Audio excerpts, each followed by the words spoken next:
औज़ुबिल्लाहिमिनश्शैतानिर्रजीम बिस्मिल्लाहिर्रहमानिर्रहीम अस्सलामु अलैकुम वरहमतुल्लाहि वबरकातुहू। अगर आपका महबूब है और आप उससे बहुत मोहब्बत करते हैं पर अगला शख्स आपको ना कॉल करता है, ना मैसेज करता है या नाराज हो गया है और आपसे बिल्कुल भी उसने राब्ता खत्म कर दिया है और आप चाहते हैं कि वो दोबारा से राब्ता करे, वो दोबारा से आपसे मोहब्बत करे, वो दोबारा से आपको मैसेज कॉल करे, तो आज का ये तावीज़ मेरे बताए गए तरीके से कर लें। इंशाअल्लाह एक हफ्ते के अंदर अंदर आपका महबूब आपसे राब्ता करने पर मजबूर हो जाएगा।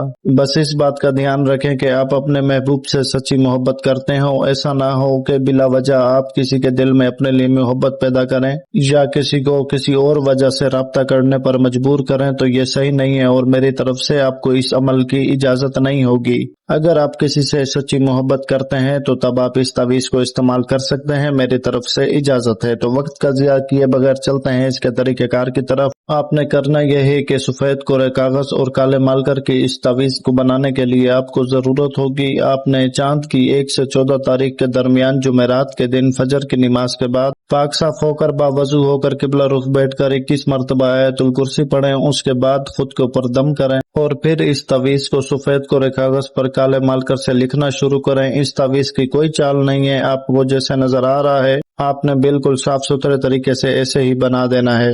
और नीचे जो फलां बिन फलां लिखा हुआ है, पहले फलां बिन फलां पर महबूब का नाम और उसकी माँ का नाम आएगा, फिर आला मोहब्बत, फिर जो फलां बिन फलां लिखा है उस पर आपका और आपकी माँ का नाम आएगा। इस तावीज़ को आपने रिलैक्स होकर बड़े इत्मीनान से बिना डर खौफ के बनाना है। इस तावीज़ की हम ज़कात अदा कर चुके हैं, इसलिए हमारी इजाजत से आपको ये अमल दे रहे हैं। आप इंशाल्लाह करेंगे, आपका काम एक हफ्ते के अंदर हो जाएगा। अगला शख्स आपसे राब्ता जरूर करेगा, चाहे वो दुनिया के किसी भी कोने में हो। तो उम्मीद है बनाने का तरीका आपको समझ आ गया होगा। आपने बनाने के बाद करना यह है, इसे अच्छे से लपेट कर इसके ऊपर सफेद रंग का धागा लपेट दें। धागा लपेटने के बाद आपने किसी लाल रंग के कपड़े के अंदर इस तावीज़ को लपेट कर ऐसे लपेटना है कि इसके साथ जो डोरी होगी वो भी लाल रंग की हो और इस तावीज़ को आपने किसी भी फलदार दरख्त पर लटका देना है। इस तरीके से लटकाना है कि ये हवा से हिलता रहे। और अगर बहुत ज्यादा मजबूरी हो कि आपके घर के पास कोई ऐसा दरख्त ना हो या आप किसी दरख्त पर लटका नहीं सकते, खासकर ऐसी मजबूरियां औरतों के लिए आती हैं, तो अगर इस तरह के कोई मजबूरी हो तो तब आप इसे किसी ऐसी जगह लटकाएं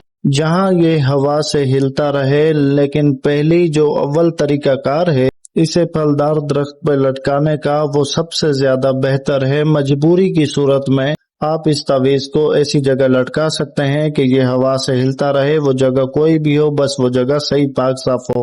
इंशाअल्लाह इस तावीज़ को बनाने के बाद इसका इस्तेमाल करने के 3-4 दिन ही बाद आपका काम हो जाएगा, नहीं तो एक हफ्ते के अंदर जरूर हो जाएगा। एक हफ्ता अभी पूरा नहीं होगा, उससे पहले आपका महबूब आपसे राब्ता कर लेगा। तो उम्मीद है इस सारे अमल की आपको समझ आ गई होगी। अगर बीच में किसी बात की समझ ना आए तो वीडियो के कमेंट सेक्शन में कमेंट करके पूछ लीजिएगा। और अगर आपने अपने किसी मसाइल पर हमसे बात करनी हो तो हमारा व्हाट्सएप नंबर मौजूद है। इस व्हाट्सएप नंबर के ऊपर आप एक मैसेज कर दिया करें, जैसे ही फुर्सत मिलेगी आपको कॉल पर बुलाकर आपका मसला सुनकर आपकी रहनुमाई की जाएगी। मुझे बस इजाजत दें, अल्लाह पाक आपकी परेशानियां दूर करे। आमीन इलाही आमीन या रब्बिल आलमीन। जज़ाकल्लाह खैरा। अल्लाह हाफिज।